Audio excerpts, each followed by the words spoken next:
Latest update po mga kabayan dito sa Marikina Flood Control to Pasig, no? Sisilipin natin ngayon kung gaano na po kalaki yung progress at napaka-solid yung gawa. Masisilayan po natin ngayon mga kabayan yung quality nitong flood control na Japanese contractor ang gumawa. Ito po yung full details.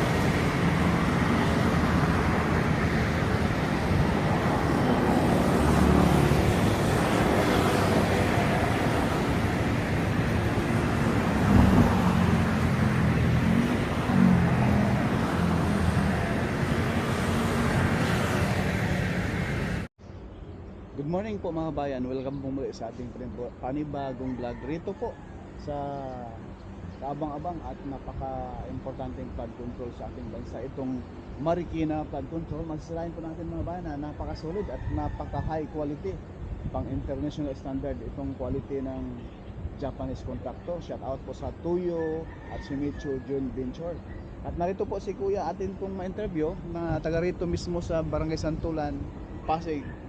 Tanungin lang po natin si Kuya kung gaano kalalim at hanggang saan yung tubig na noong kapanahonan ng Undoy, na kung saan marami din pong kabahayan rito palibot nitong Marikina River at Pasig ang nalubog noong bagyong Undoy. So Kuya, ano po yung mga sa estimate nyo po Kuya nung kayo po narito na po kayo Kuya?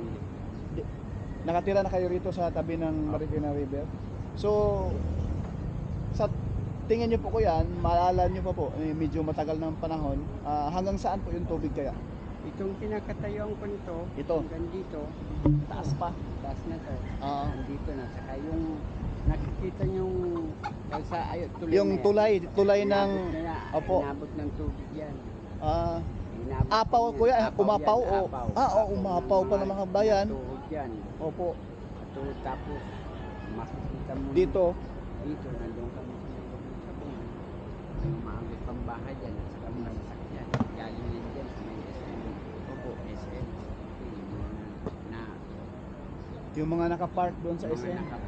binanat din dyan. So sabi ko yan, marami dong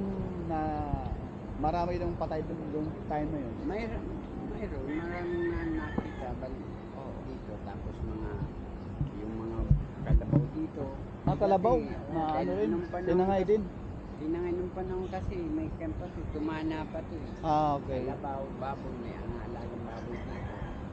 Yun, naubos din. So yung ano yung subdivision dyan sa kabila Kuya? Ayan, Blue Ridge yun. Blue Ridge? Yung Blue Ridge, ito naman. Blue Ridge? Olandes. Ulandes subdivision. So, Barangay Olandes. Barangay Yun ang Olandes. Blue Ridge. Ayan. Banda dito, Libis. Libis na yun, Barangay Libis. So ibig sabihin Kuya, yung portion na yun Kuya, lubog yan din sa... Lubog yan. Ayan. Anong pangalan din Kuya? Pangalan? Ayan si Kuya po mga bayan ay... Ayan, taga rito, buhay na saksi nung kapanahonan ng Undoy na talagang antindi, nakakatakot yung tubig. So, hanggang doon sa may kalsada ang tubig doon. Pati doon sa highway na mismo, baha na rin. Grabe. Abot yan doon. Sus. Nung Undoy na yun. So, saan kayo nakatira nung time na kayo Kuya? Siguro o Evacuate kami. evacuation Evacuate kayo? kami Sa school? Yung school dito sa may Santulan? Ayan mga bayan. Kasi yung Santulan Elementary School mga bayan, nasa 4th floor, 5th floor. Hanggang 6th floor. 6 hanggang 6th floor po yan. Tsaka napakaano po yan, solid at malapad na building. So yun po yung ating na-interview ni Kuya na talagang nagpatunay na talagang nakakatakot yung bagyong Undoy. Dahil po kaya sobrang lakas na ng tubig dito mga bayan sa bandang Rizal at Antipolo mga bayan ay dinidevelop na po doon, puro subdivision at may mga mining pa. So dito po sa Barangay Santulan, Pasig mga bayan, puro kay studio hindi sikat pero nag-aabot ng balitang tapat. Rito po sa Marikina Flood Control, napaka high quality mga bayan na flood control, napakatibay. Talagang siksik, liglig, umaapaw yung mga rivers na nilalagay nila. Lalo na po yung mismong sheet pile, talagang nasa 22 feet at baliktaran pa. So ngayon naman mga bayan, ipakita ko po sa inyo yung mismong mga drone shot natin. Itong portion na ito po yung Barangay Santulan, Pasig mga bayan. So ito po, yung area na ito ay Barangay Manggahan, Pasig. Kung titingnan natin mga bayan, kayo na po ang bahalang humusga, no? Kung gaano ka-quality ang gawa na ito at napakataas po ito at posible na po ito na aapaw pa ang tubig nito dahil sa napakataas na po yung mismong retaining wall na nasa bandang kaliwa mga kabayan. Ayan o, paki-like, paki-share, follow at subscribe na po mga bayan sa ating YouTube channel, no? Porca Studio. Makikita po natin dito mga bayan na grabe yung quality, talagang yung design ng mga Japanese contractor mga bayan sa kanilang flood control sa kanilang bansa, halos dito na po nila in-apply sa Marikina Pasig flood control. So once na ito'y matapos na po kabuuan mula doon sa Marikina City hanggang rito sa Barangay Manggahan, Pasig, once na kayo ay mamasyal rito, baka ito po ay maging tourist attraction na po dahil lahat ng disenyo nito sa flood control mga bayan ay talagang Japanese yung disenyo at ang tibay naman, grabe. Talagang sulit na sulit naman po ang tax na binabayad ng sambayan ng Pilipino rito mga bayan.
Itong portion na ito mga bayan, ito po ay sa Barangay Santulan, Pasig.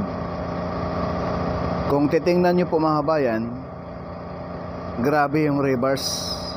So yung rivers na yan, dyan na po, yan na po yung retaining wall. Kung mabuhusan na po yan, ganyan kasolid kapag gawa ng mga Hapon. Talagang quality at isang gawaan lang, no? Hindi mo na kailangan na susunod na taon ay kailangan na namang laanan ng pundo para i-repair yung flood control. Hindi gaya sa local contractor na ginawang gatasan yung mga proyekto sa gobyerno at kasabot na dyan yung ilang buhaya na nakaupo sa gobyerno. So ito na po ang portion na ito ay sa Marikina City na po ito. So yung mga kabahayan na nasa kaliwa natin, yan na po yung Provident Village na kung saan ay halos bubong na lamang ang nakita dyan mga kabayan noong kasagsagan ng bagyong Ondoy. Base nga po sinabi ni Kuya kaganina, ang bahay dyan sa Provident Village sa mga bayan, ang lalaki, ang tataas, halos nasa 3 palapag, 4, pero bubong na lamang ang nakita noong kasagsagang bagyo ng Ondoy. Grabe, pulbas yung pagbuhos ngayon sa retaining wall, oh. Grabe yung mga mixer truck dyan mga bayan.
Pila-pila ngayon mga kabayan yung mismong mga mixer truck dahil paspasan na po ang pagbuhos dyan sa mismong retaining wall.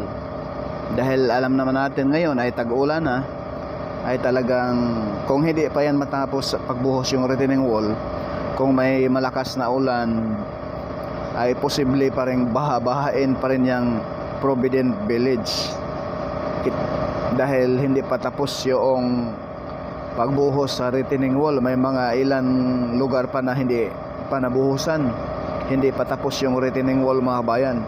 So fully completed nito mga bayan, posible sa taong 2027 pa. So ayan na po yung retaining wall sa bandang kaliwa mga kabayan. At sa bandang kanan natin dyan, yan na po yung statue ni Marikit, no? Sa Marikina City. Ayan po yung retaining wall na kung saan paspasan na ngayon ang pagbuhos. Tambak na ang mixer truck.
asahan natin to mga bayan, once na ito ay fully completed na, dadagsain po ito ng mga local tourist at foreign tourist. Ayan po yung disenyo, talagang yung mga disenyo ng gawang Japan. Parang kung ikaw ay mamasyal rito, parang nasa Japan ka na rin, dahil lahat ng disenyo ng flood control na ito ay sa mga Hapon.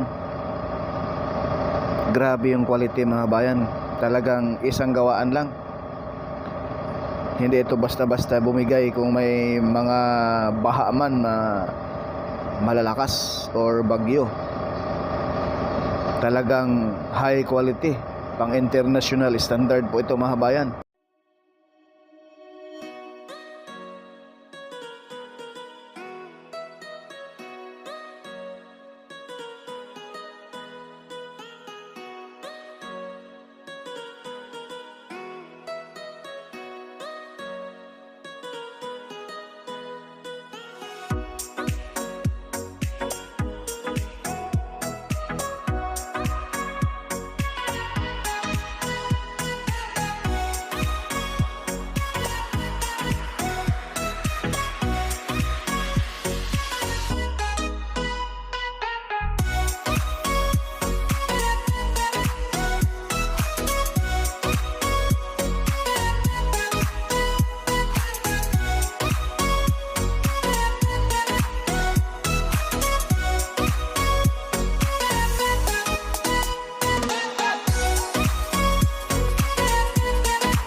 So yun lang po muna mga kabayan yung ating update rito sa Marikina Flood Control. Abang-abangan po ninyo mga kabayan yung ating susunod pang mga update. Paki-subscribe na po. Paki-hit yung notification bell upang ma-notify kayo pag may mga bagong update tayo, mga bagong upload tayo mga kabayan. Puro ka studio hindi sikat pero nag-aabot ng balitang tapat. God bless. Maraming salamat po sa lahat.